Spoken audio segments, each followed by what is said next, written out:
Sveiki gerbėmieji žinių radijo klausytojai. Su jumis kaip ir kiekvieną penktadienį laida Atostogos kaime ir jos vedėja Diana Dubatauskienė. Lietuviai nuo seno turi išskirtinės savo švenčių tradicijas. Mūsų krašto žmonėms yra itin svarbu susiburti ir kartu paminėti iškiliausias, gražiausias ir svarbiausias gyvenimo šventes. Ąžuolo vainikas, šieno kvapas, kaimiška dvasia traukia ir suburia krūvon keletą kartų prie vieno stalo. Puoselėti visas tradicijas kaimiškoje aplinkoje, kur dar jaučiama protėvių dvasia, yra itin žavu. Tad nieko keisto, kad burti ir sodinti svečius prie vieno stalo kviečia kaimo turizmo sodybų šeimininkai. Lietuvoje, palyginus su kitom šalim, šeimos švenčių organizavimo paslauga yra viena populiariausių. Tad nieko nuostabaus, kad mes šiandien atvykome būtent į tokią sodybą, kurios šeimininkams yra svarbu suorganizuoti gražią ir įsimintiną šventę savo svečiams. Kalbiname Aukštaitijoje, Rokiškio rajone esančios kaimo turizmo sodybos šeimininką Bronių Juzelskį. Labą dieną. Labą dieną. Kokia jūsų kaimo turizmo sodybos istorija? Čia, aišku, tą sodybą dariau dėl savęs ir pastatęs tą klėtį, jie yra kažkur apie 150 metų jai, dariau kaip savo. Po to gal 4 metais aš užsiregistravau ir pradėjau tą veiklą. Ir kai pasipylė skambučiais, dar buvo geresni laikai. Tiek aš buvau nustebęs, gal kas čia važiuos, visiems toliau nuo miestų.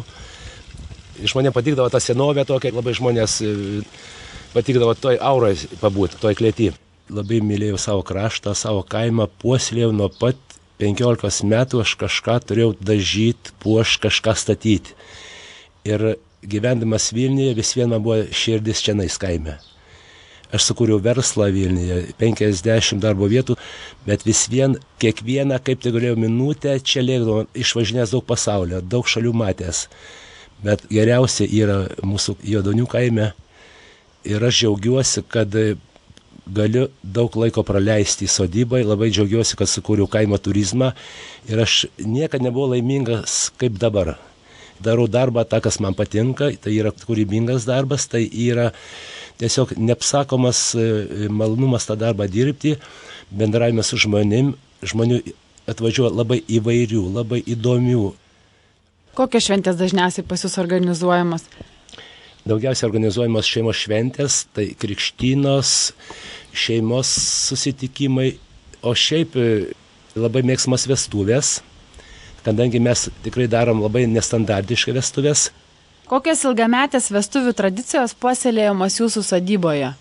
Pagrindas mūsų bromas, kadangi labai žmonės kažko tai nori išskirtinio, kad nebūtų taip viskas paprasta. Ir bromas tai yra labai senas lietuvių tradicijos. Tas bromas tai yra tikrai nepaprastas. Turime žirgą, turim gražią karietą ir dar turim senovišką techniką.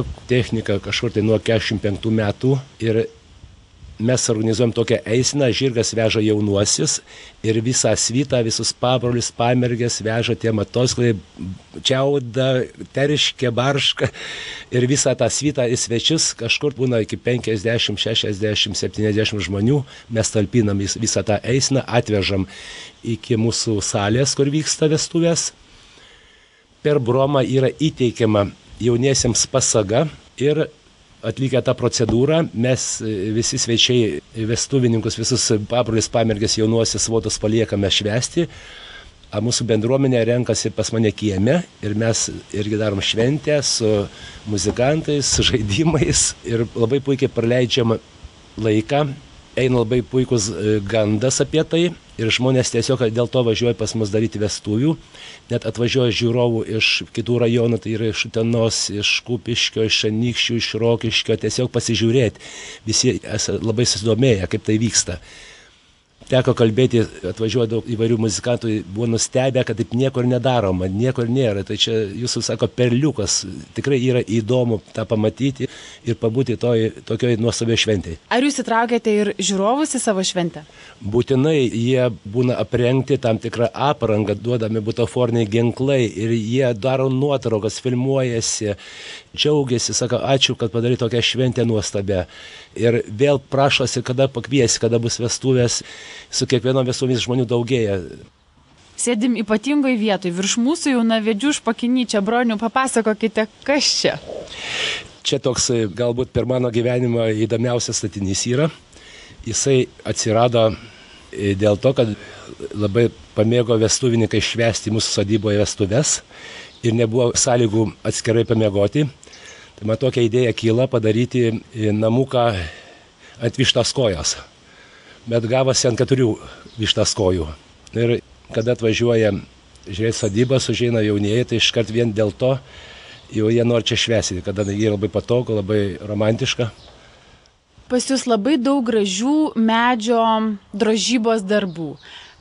Prie vieno iš jų mes matome pasagos ir turbūt jaunavedžių vardai. Kam kilo šita idėja ir ką tai simbolizuoja? Na, man kilo tokia idėja, kad kiekvienas vestuvės įamžint ir aš sugalvojau tokį ansambliuką, tai yra pasaga, kuri neša laimę. Mes joje ant žalvario išgraviruojam jaunavedžių vardus ir datą, kada įvyko vestuvės. Ir per bromą mes padovanojam jauniesiems ir jie prisikala pasagą prie pelėdos ir jie įsiamžina, kada vyko vestuvės, tai šiai dienai jau pas mus kažkur turėtų būti apie 40 pasagų, kadangi tiek įvyko vestuvių.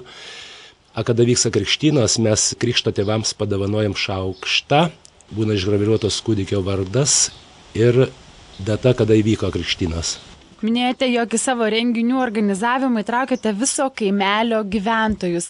Per kiekvienas vestuves mes renkamėms, puošiam visą mūsų techniką, motociklus, kabinam berželiais, balionais, pasitinkam jaunuosius, visi puikiausiai nuotaikoje ir juos palydime iki mūsų banketinės salės. Ar kaimas laukia šventės? Laukia, apie tai tik ir kalba. Jau jie žino grafikus netgi, kada bus vestuvės. Tai jie ir sodybas pasipuošė. Sugalvojau, gal ne šiais metais, gal kitais metais, visam kaimui noriu nupirkti vėliavas. Ir per kiekvieną šventę, kad būtų vėliavas iškabintas Lietuvos. Pas mus yra išskirtinis kaimas, kur nėra taip niekur. Yra aplink daug kaimų, bet neturi tokios šventės, kaip mes padarėm. Geras pavyzdys užkrečia. Ar kaimynai seka jūsų pavyzdžių puoselėti ir puošti savo sodybą? Aš labai nustebęs esu, kada pastačiau pirmą klėtį, tai yra senelių klėtis, aš ją atsitempiau 3 traktoriais iš kaimo 3 km, pastačiau ir visi nustebo ir po to visas kaimas pradėjo krutėti, vienas per kitą kaimynas, pradėjo pirtis statyti ir per 5 metus kaime atsirado 7 pirtys. Pradėjo gėlės sodinti, puoštis, nupirko 3 jaunos šeimos namus, kur buvo jau pusė tuščio kaimo. Tai aš labai džiaugiuosi, kad pas mus tikrai kaimas nemiršta, bet atgyja. Kas traukia čia žmonės? Žmonės traukia paprastumas, nuoširdumas, kadangi aš čia idėjas dūšia, man visas pagrindas yra tame, kad žmogus išvažiuotų laimingas iš čia. Ir jie labai tą jaučia. Čia gera aura, kadangi šalimais yra Juodonių piliakalnis, kuriam apie 3000 metų. Čia nieko labai nėra tokio išskirtinio, bet man svarbiausia nepadaryti iš kaimo miestą, kuo paprasčiau, kuo natūraliau. Matėme džiazo festivalio iškabą. Mes su Petru Višniausku įkūrėme Vilniuje džiazo klubą, padarėm 70 koncertų, dalyvavo aukščiausio lygio muzikantai. Ir ne tik Lietuvos, bet ir iš Europos, ir buvo nuostabios akimirkos. Planuojame sodyboje irgi padaryti tokias tradicijas, kad vieną kartą per metus padaryti džiazo festivalį. Ir Višniauskas tikrai labai tuo sužavėtas, jis labai tankiai pas mus atvažiuoja, jam labai čia patinka. Jau kitais metais turi įvykti pirmas blynas. Sėdime ant kranto gražaus ežero. Ežeras pilnas baltų žydinčių lelijų. Lelijos atsirado netyčia, buvo nustebęs. Prieš 3 metus prie pirties nuo kranto už 3 metrų pasirodė pirma lelija. Praėjo 3-4 metai, išsiplėtė per visą ežerą nuostabių baltų lelijų. prieš porą savaičių gyvena miškininkai, sako, mes viską esame matę visokių vietų, bet to, kad tiek lelijų būtų, mes nematę, retas atvejis ir nežinau, kodėl čia jam tai patiko, žmonės pamato, džiaugiasi, daro nuotraukas, filmuojasi, plaukėja su valtim pro tas lelijas. Pati gamta puošia jūsų sodybą ir nori, kad kuo daugiau žmonių apsilankytų pas jūs ir pajustų tą jūsų stiprią šventinę dvasią. Šeimos šventes organizuoja daugelis kaimo turizmo sodybų Lietuvoje. Apibendrinti paprašysiu Lietuvos kaimo turizmo asociacijos prezidentą Liną Žabaliūną. Labą dieną. Kaimo turizmo sodybos ir šeimos šventės yra neatsiejami dalykai.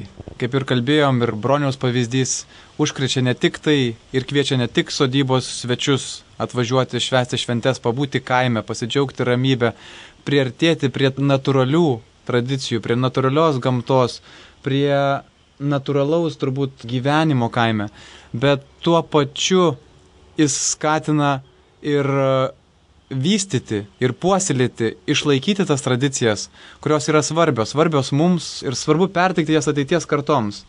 Lietuvoje kaimo turizmo asociacijoje mes kiekviename rajone turime tikrai nemažą skaičių sodybų, kurios būtent siūlo savo paslaugos šeimos šventėm.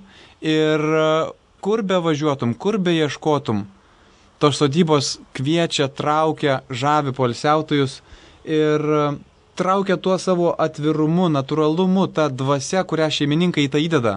Jie įdeda į tai, kad žmonės galėtų suteikti savo šventei daugiau dvasios, daugiau energijos, daugiau tikrumo ir padarytų tai kaip įsimintiną įvykį.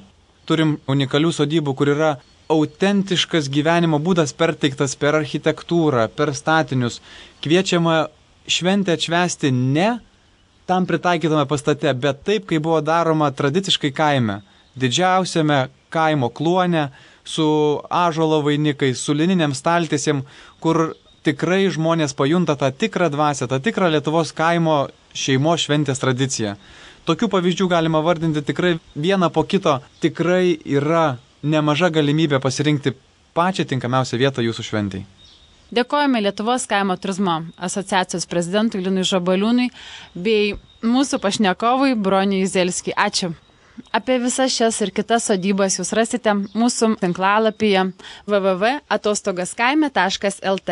Atvažiuokite, švęskite šventes, ilsėkitės ir mėgaukitės mūsų nepakartojamų kraštovaizdžių. Ačiū Jums, kad klausėte, iki kito penktadienio.